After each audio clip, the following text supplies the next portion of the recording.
it's very easy when you attend church every Sabbath, and you can feel like you're doing all the right things, and you're out there doing stuff, and then a plea comes from up the front. This is what had happened.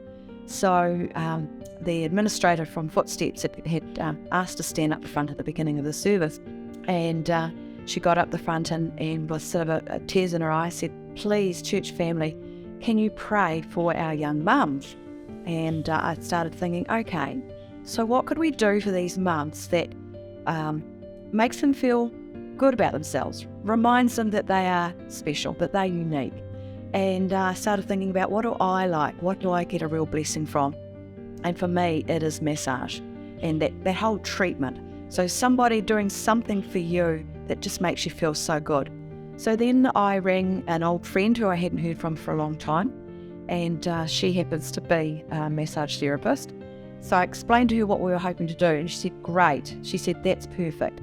And we came to our house, and this friend of mine just put out some bowls. She asked me for some stones from our back garden, put them in the bowls, grabbed some citrus fruit, started chopping it roughly up, threw it in, and before we knew it, we were soaking in this beautiful concoction. And so then she showed us the hands, what we could do for hand massage. And again, we just practiced with each other. And how nice it felt, just having somebody else that cares about you. They weren't doing it for the money or because they had to. They were doing it because they were genuinely, I guess, sold on the idea and invested in it. So it was really good. Once she left, we all just sat round and we all looked at each other and it was like, what do you reckon? And they said, it's so simple.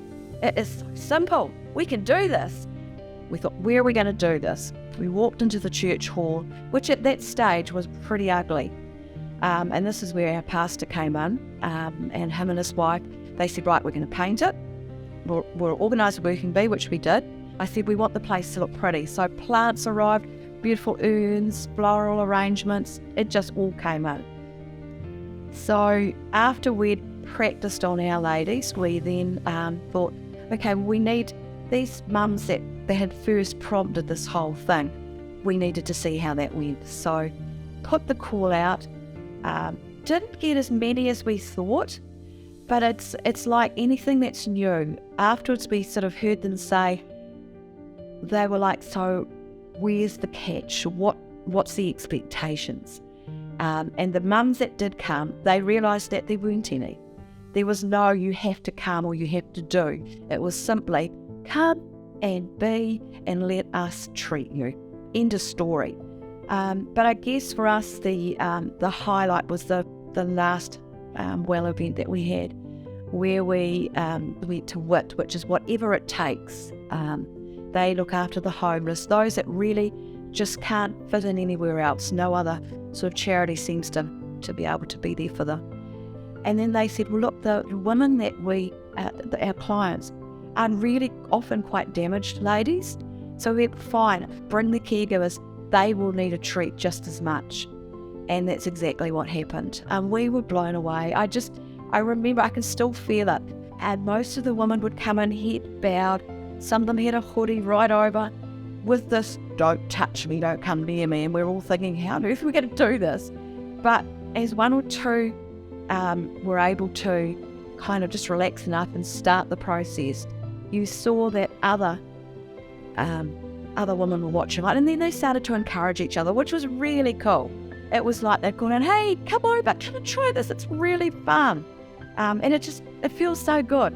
Got to the stage where we almost had to tell them, actually, look, your feet have got wrinkly, you need to get them out of the water. They did not want it to end. And finally, the initial contact lady and one of her colleagues came up to us and they said, you will never know how much you have blessed us.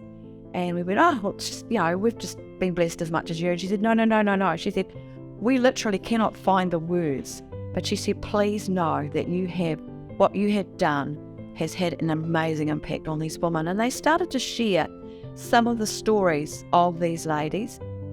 And actually, during the whole process or the event, different women had opened up to some of us things that had happened. I had a lady beside me in a wheelchair who had been abused for much of her life.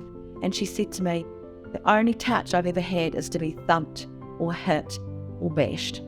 And she said, I just can't believe that there's this other kind of touch.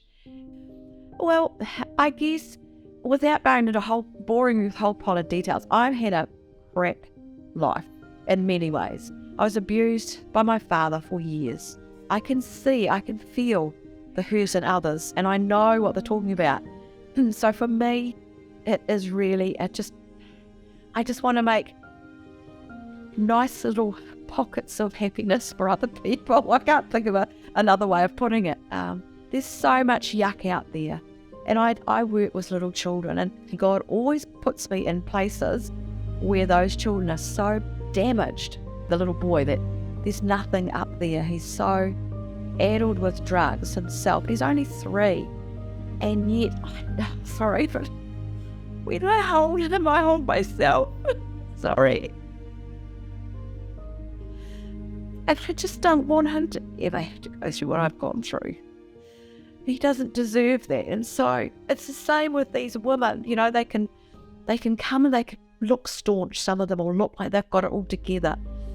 But you know that every one of us has a story. And it's about making us that we are worthwhile. And that we do matter. That we are precious. And I'm not saying that in that sort of nappy-pappy way. I've had to tell myself, and I still don't believe it, but I have to keep telling myself I am worth it.